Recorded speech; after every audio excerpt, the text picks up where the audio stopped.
come here to address you about the housing bill that is before the House at the stage of the whole House committee. And we want to tell you that our members, the members of the Azimio coalition, many of them have filed amendments.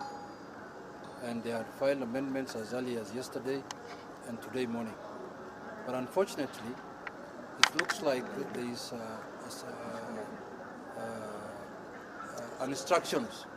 There are instructions from the Kenya Kwanza regime that that bill must be passed without any amendments.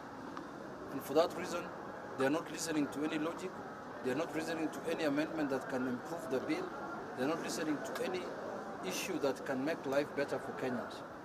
So we have decided that we have instructed our members now to drop all the amendments because they are not being listened to. They are not being, engaged in a manner that can make the bill better. So we have decided now to walk out from the committee of the whole House. We are going to prosecute now this matter in the public court, and we are going to tell Kenyans who is against them and who is with them. Because what is contained in that bill is going to make the lives of Kenyans miserable. And this is not what Kenya Kwanza people promised Kenyans during the campaigns.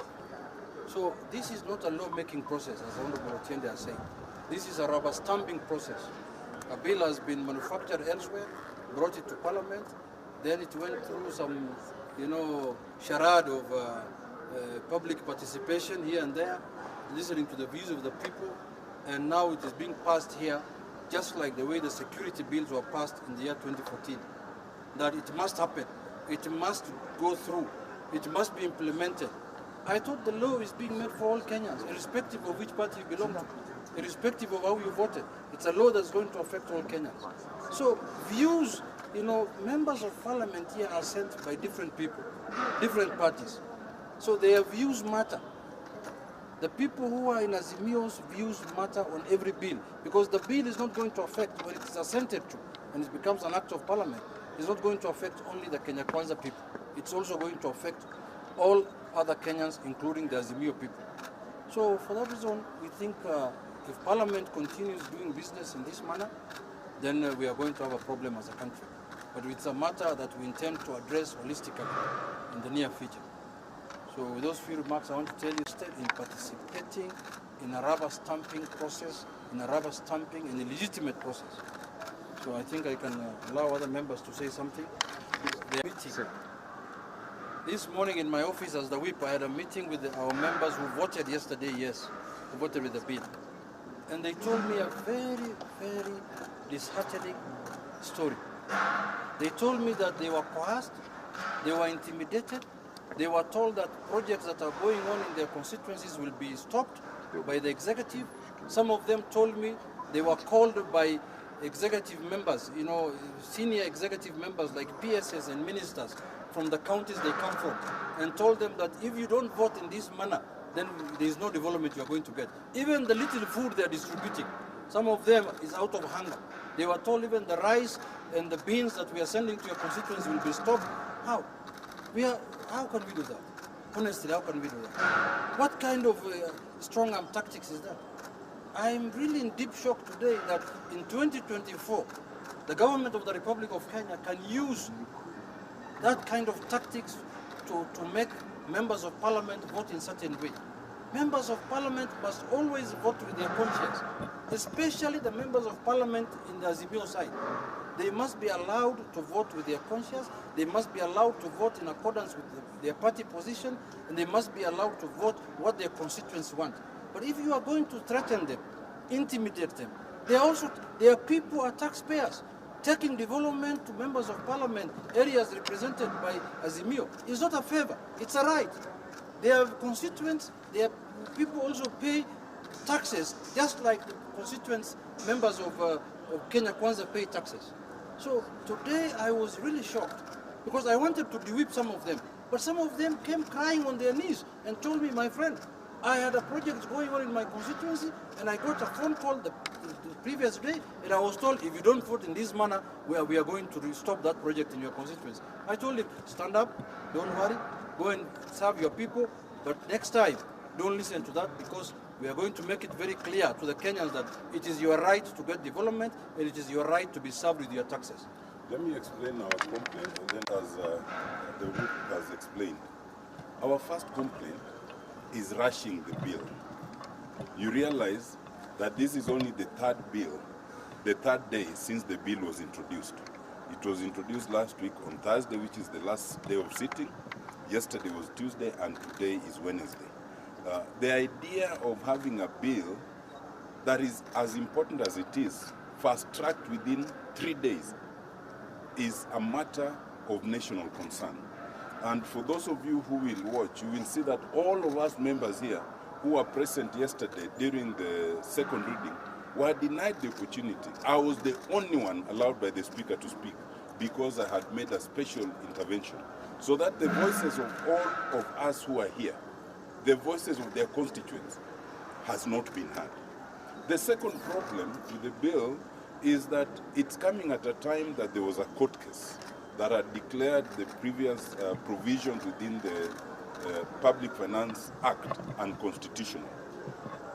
There are two bases for that. One is the need to examine whether national government can involve itself in executing housing projects. And yet, under the Constitution, it is clearly one for the counties. National government is only allowed to give the policy. The second bit about that is the discrimination aspect of it, that those who are employed are made to pay an amount in a very clear formula. Yet those who are unemployed, there's no similarity in terms of clarity. Those two issues have not been addressed. We had thought that they would be addressed first before you come to conceiving what the bill looks like. Thirdly, it's in terms of the bill itself.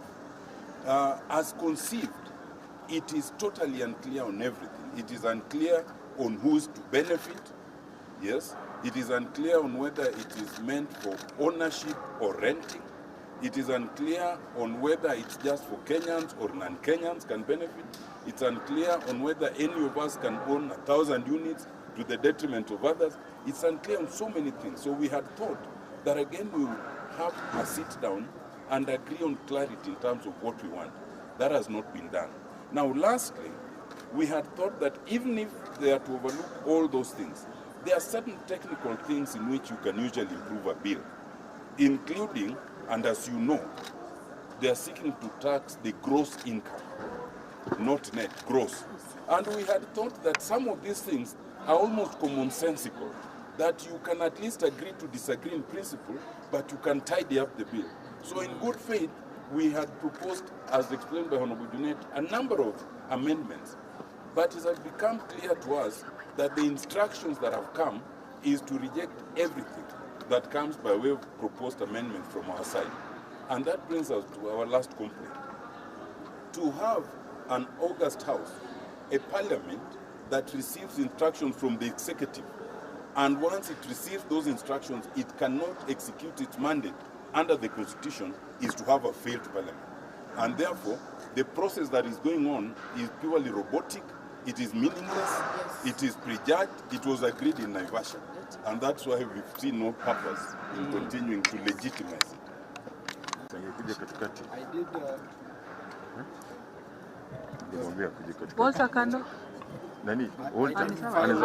I did file an amendment. Thank you.